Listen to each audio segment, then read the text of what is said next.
एक कसाई था सदना। वह बहुत ईमानदार था। वो भगवान के नाम का कीर्तन में मस्त रहता था। यहाँ तक कि मांस को काटते बेचते हुए भी वह भगवान नाम गुनगुनाता रहता था। एक दिन वह अपनी ही धुन में कहीं जा रहा था कि उसके पैर से कोई पत्थर टकराया। वह रुक गया। उसने देखा एक काले रंग के गोल पत्थर से उसका पैर टकरा गया है। उसने वह पत्थर उठा लिया। वह जेब में रख लिया। यह सोच रहा कि यह मांस तौलने के काम आएगा। वापिस आकर उसने वह पत्थर मांस के वजन को तौलने के काम में लगाया। कुछ ही दिनों में उसने समझ लिया कि यह पत्थर कोई साधारण नहीं है। जितना वजन उसको तौलना होता पत्थर उतने वजन का ही हो जाता है। धीरे धीरे यह बात फैलने लगी कि सदना कसाई के पास वजन करने वाला पत्थर है।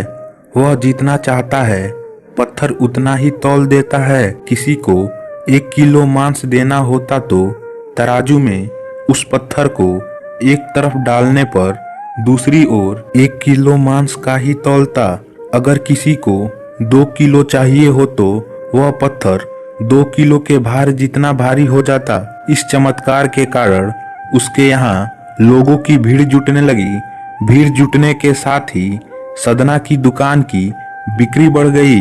बात एक शुद्ध ब्राह्मण तक भी पहुंची। हालांकि वह ऐसी अशुद्ध जगह पर नहीं जाना चाहते थे जहां मांस कटता हो वह बिकता हो, किंतु चमत्कारिक पत्थर को देखने की उत्सुकता उसे सदना की दुकान तक खींच लाई। दूर से खड़ा वह सदना कसाई को मीट तौलते देखने लगा।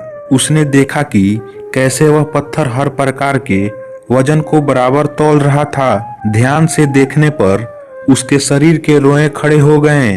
भीड़ के छटने के बाद ब्राह्मण सदना कसाई के पास गया। ब्राह्मण को अपनी दुकान में आया देखकर सदना कसाई प्रसन्न भी हुआ और आश्चर्यचकित भी। बड़ी नम्रता से सदना ने ब्राह्मण को बैठने के लिए स्थान दिया और पूछा कि वह उनकी क्या सेवा कर सकता है। ब्राह्मण बोला, तुम्हारे इस चमत्कारिक पत्थर को देखने के लिए ही मैं तुम्हारी दुकान पर आया हूँ, या यूं कहे कि ये चमत्कारी पत्थर ही मुझे खींचकर तुम्हारी दुकान पर ले आया है।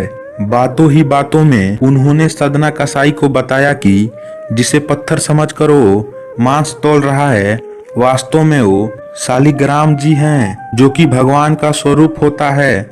शालिग्राम जी को इस तरह गले कटे मांस के बीच में रखना व उनसे मांस तौलना बहुत बड़ा पाप है। सदना बड़ी ही सरल प्रकृति का भक्त था।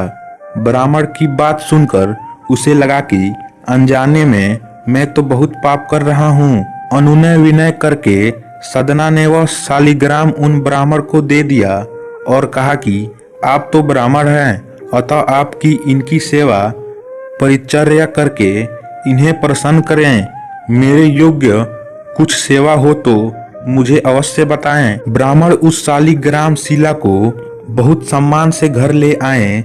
घर आकर उन्होंने श्री शालिग्राम को स्नान करवाया, पंचामृत से अभिषेक किया व पूजा अर्चना आरंभ कर दी।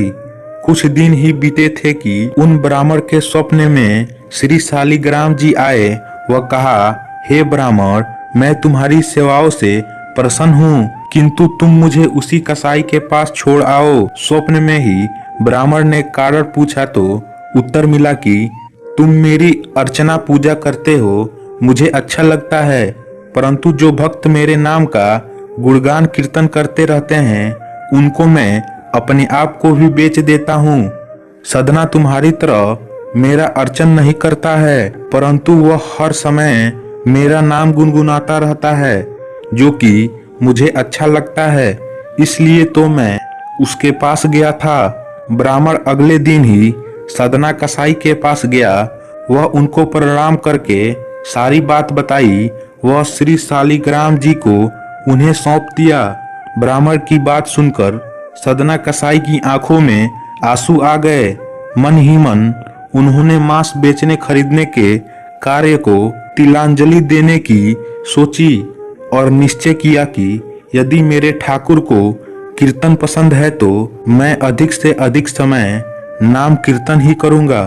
तो दोस्तों, आशा करता हूँ यह कहानी आपको अच्छी लगी होगी, तो इसे लाइक करें और हमारे चैनल को सब्सक्राइब करें।